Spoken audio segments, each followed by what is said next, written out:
विश्व के सभी मेरे साथियों को राजरत्न अम्बेडकर की ओर से जय भीम, नमो बुद्धाय।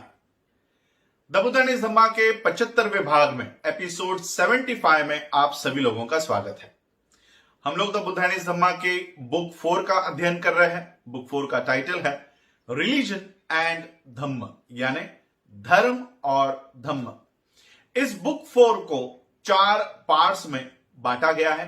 पार्ट 1 का अध्ययन हम कर चुके हैं। पार्ट 1 का भी टाइटल वही था जो बुक 4 का टाइटल है, रिलीजन एंड धम्म। धम्म धर्म से कैसा भिन्न है, ये पार्ट 1 में हम लोगों ने देखा। पार्ट 2 का जो टाइटल है वो टाइटल है कि how similarities in terminology conceal fundamental differences. नाम में समानता किस तरह से मूलभूत भेदों को छुपा कर रखता है। ये जो पार्ट है पार्ट 2, ये भी 4 सेक्शंस में बटा हुआ है। इसका फर्स्ट सेक्शन जो हम लोग अध्ययन कर रहे हैं, इसकी फर्स्ट सेक्शन का नाम है रीबर्थ, यानी पुनर्जन्म। पुनर्जन्म के भी 3 चैप्टर्स थे। पहला चैप्टर था प्रिलिमिनरी, यानी इसका प्रास्ताविक हम कर चुके हैं। इसका दूसरा चैप्टर जो हम लोगों ने पिछले एपिसोड में देखा कि किसका पुनर्जन्म, रीबर्थ ऑफ व्हाट, किसका पुनर्जन्म होता है, और वो भी हम लोगों ने डिटेल जानकारी उस चैप्टर में ली। और आज हम इसके तीसरे और आखिरी चैप्टर, सेक्शन 1 के आखिरी चैप्टर रीबर्थ का आखिरी चैप्टर देखने जा रहे हैं। और इस आखिरी चैप्टर का नाम है रीबर्थ ऑफ हुम, किसका पुनर्जन्म। तो चलिए आज के इस पाठ की शुरुआत करते हैं और देखते हैं कि आखिर पुनर्जन्म होता किसका है। डॉक्टर बाबा साहब अम्बेडकर लिखते हैं, सबसे कठिन प्रश्न है, सबसे कठिन सवाल है कि किसका पुनर्जन्म है। क्या वही मृत व्यक्ति नया जन्म लेता है? क्या तथागत बुद्ध इस मान्यता में विश्वास करते थे? डॉक्टर बाबा साहब अम्बेडकर लिखते हैं, यह जवाब निर्भर करता है अगर उस मृत शरीर के सभी तत्व नए सिरे से मिलकर एक नए शरीर का निर्माण अगर कर सके, तभी यह माना जा सकता है कि उसी मृत व्यक्ति का जो संवेदनशील था, उस संवेदनशील इंसान का पुनर्जन्म है। सभी तत्वों के मिश्रण से या अलग अलग तत्वों के मिश्रण से या अलग अलग इंसान जो मर चुके हैं उनके मिश्रण से अगर एक नया शरीर निर्माण होता है तो वो पुनर्जन्म तो है, लेकिन उसी इंसान का पुनर्जन्म नहीं है जो मर चुका है। इस बात को भिक्खुनी खेमा और राजा प्रसन्नजीत, इनके बीच जो संवाद हुआ, उस संवाद से अच्छी तरह से समझा जा सकता है। एक बार तथागत बुद्ध ये श्रावस्ती के नजदीक अनाथ पिंडक के जेतवन विहार में रह रहे थे। उसी समय कौशल देश से चारिका कर चुकने के बाद भिक्खुनी खेमा ये श्रावस्ती और साकेत के बीच तोरण वत्थु नाम के जगह पर ठहरी हुई थी। उसी समय कौशल देश के राजा प्रसन्नजीत ये साकेत से श्रावस्ती का सफर कर रहे थे और रास्ते में वो तोरण वत्थु में रुके हुए थे। कौशल देश के राजा प्रसन्नजीत ने एक आदमी को बुलाया और उसे कहा कि हे भले इंसान, यहां अगर कोई श्रमण या ब्राह्मण अगर यहां पर है तो उन्हें आमंत्रित कीजिए ताकि हम उनके साथ वार्तालाप कर सके, उनसे ज्ञान की बातें कर सके और उनकी संगति कर सके। उस आदमी ने जवाब दिया कि जैसा आप कहें, और वो इंसान पूरा तोरणवत्थु छान मारने के बाद उसे एक भी श्रमण या ब्राह्मण दिखाई नहीं दिया। और फिर वो राजा के पास, और तब वो पूरा तोरणवत्थु जब वो छान मार रहा था, तब उस आदमी ने भिक्खुनी खेमा को देखा जो तोरणवत्थु में ठहरी हुई थी, रुकी हुई थी। उसे देखकर वो राजा के पास आया और बोला, हे राजन, तोरणवत्थु में कोई भी श्रमण या कोई भी ब्राह्मण नहीं है जिसके साथ आप वार्तालाप कर सके, ज्ञान की बातें कर सके। लेकिन हे राजन, तथागत बुद्ध की शिष्य भिक्खुनी खेमा यहीं पर तोरणवत्थु में ही रुकी हुई है। उनके बारे में ये ख्याति है कि वो काफी ज्ञानी है, निपुण है, चतुर है, बुद्धिमान है और बातचीत में शानदार है। हे राजन, आप उन्हीं के साथ वार्तालाप कीजिए, उन्हीं की संगति कीजिए और उनसे ही ज्ञान की बातें कीजिए। इसलिए कौशल देश के राजा प्रसन्नजीत भिक्खुनी खेमा को मिलने के लिए उनके पास गए। उन्हें वंदन करके एक जगह पर वो बैठ गए और बैठ चुकने के बाद राजा प्रसन्नजीत ने भिक्खुनी खेमा से पूछा, क्या तथागत मरने के पश्चात रहते हैं? इस पर आपका क्या विचार है? भिक्खुनी खेमा ने जवाब दिया, हे राजन, तथागत बुद्ध ने इस पर अपना कोई विचार प्रकट नहीं किया है। फिर राजा प्रसन्नजीत ने भिक्खुनी खेमा से सवाल किया, क्या तथागत बुद्ध मरने के पश्चात नहीं रहते?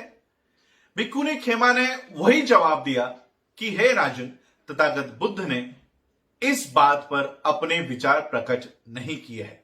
और फिर राजा ने कहा, हे भिक्खुनी, ऐसा कैसे हो सकता है? जब मैं प्रश्न पूछता हूं कि तथागत बुद्ध मरने के पश्चात रहते हैं, तब आप कहती हैं कि तथागत बुद्ध ने इस पर अपना कोई विचार प्रकट नहीं किया है। जब मैं ये पूछता हूं कि क्या तथागत बुद्ध मरने के पश्चात नहीं रहते, तब भी आप यही जवाब देती है। जब मैं आपको अन्य सवाल पूछता हूं, तब भी आप यही जवाब देती है। मैं आपसे प्रार्थना करता हूं कि आप मुझे बताएं कि इसके पीछे क्या कारण है, क्या वजह है कि तथागत बुद्ध ने इन विचारों पर अपना मत प्रकट क्यों नहीं किया है। तब भिक्खुनी खेमा ने राजा प्रसन्नजीत को जवाब दिया, हे राजन, इस विषय में मैं आपसे एक सवाल करती हूं। आपको जैसा उचित लगे वैसा आप मुझे इसका जवाब दीजिए।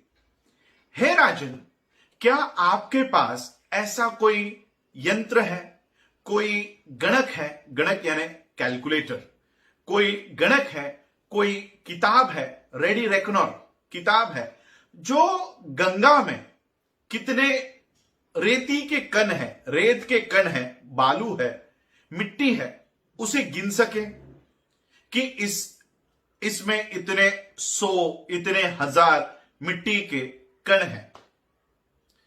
राजा प्रसन्नजीत ने भिक्खुनी खेमा को जवाब दिया, है भिक्खुनी, ऐसा कुछ मेरे पास नहीं है। भिक्खुनी खेमा ने पूछा, या फिर आपके पास ऐसा कोई लेखापाल, अकाउंटेंट है, कोई किताब, रेडी रेकनर है, या कोई गणक, कैलकुलेटर है, जो ये जान सके कि समंदर में कितना पानी है, जो ये बता सके कि इस समंदर में इतने गैलन, इतने 100 गैलन, इतने 1000 गैलन यहां पर पानी है?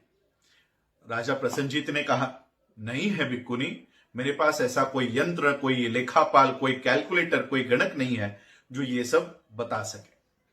भिक्खुनी खेमा ने कहा, ऐसे कैसे हो सकता है?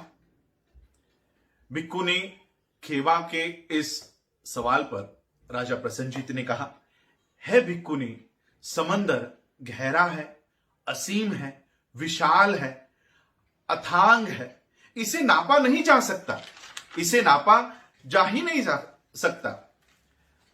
तब भिक्खुनी खेमा ने कहा कि हे राजन, ठीक उसी तरह अगर कोई तथागत बुद्ध के बाहरी रूप से कोई तथागत बुद्ध की व्याख्या करना भी चाहे तो वो तथागत बुद्ध की व्याख्या नहीं कर सकता। तथागत बुद्ध ने अपना बाहरी रूप इसका परित्याग कर दिया है। वह जड़ मूल से कट चुका है। वह कटे हुए ताड़ वृक्ष के समान है जो अभाव प्राप्त हो चुका है, जिसमें कोई भावना नहीं है। अब उसकी कभी पुनर्उत्पत्ति होने की संभावना नहीं है। हे राजन, तथागत के रूप से अगर तथागत के तह तक कोई पहुंचना चाहता है तो वो नहीं पहुंच सकता। अब तथागत बुद्ध गंभीर है, असीम नापे नहीं जा सकते, ठीक उसी समंदर की तरह है राजन। यह भी नहीं कोई तथागत बुद्ध के मरने के पश्चात आप पूछते हो कि क्या तथागत बुद्ध मरने के पश्चात रहते हैं। यह भी नहीं कहा जा सकता कि तथागत बुद्ध मरने के पश्चात नहीं रहते, और यह भी नहीं कहा जा सकता कि तथागत बुद्ध रहते भी हैं, और यह भी नहीं कहा जा सकता कि तथागत बुद्ध रहते भी हैं और नहीं भी रहते।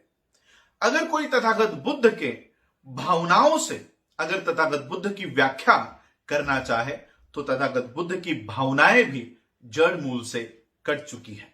तथागत बुद्ध की सभी भावनाएं मुक्त है, वो गंभीर, असीम और नापे नहीं जा सकते, ठीक उसी समंदर की तरह।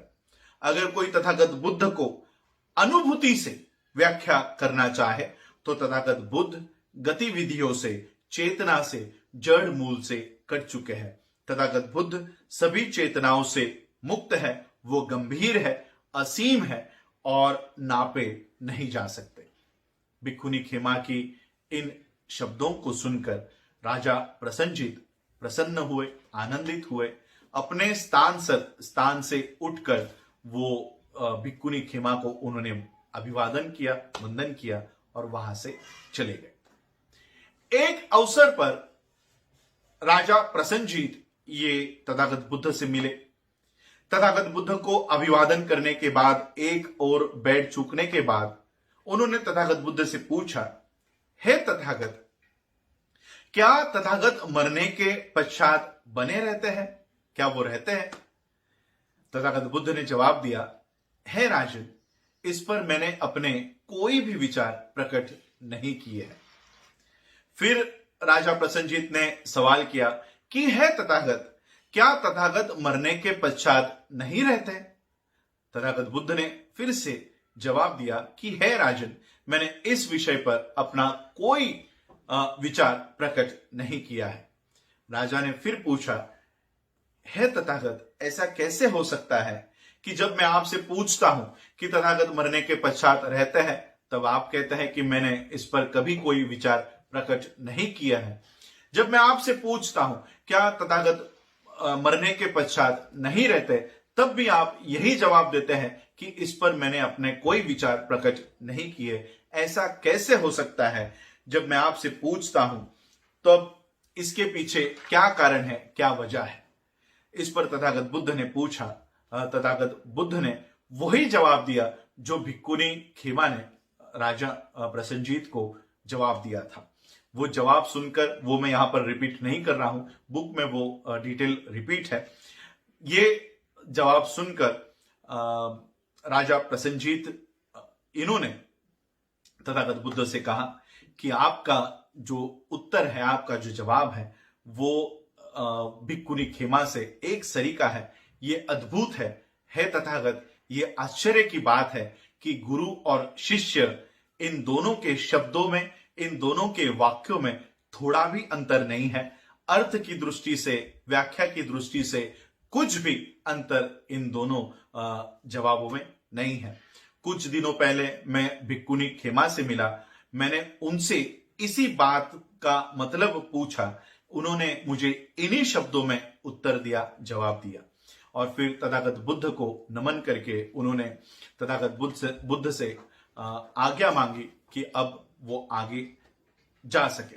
और फिर तथागत बुद्ध को अभिवादन करके वो वहां से, राजा प्रसन्नजीत वहां से चल दिए।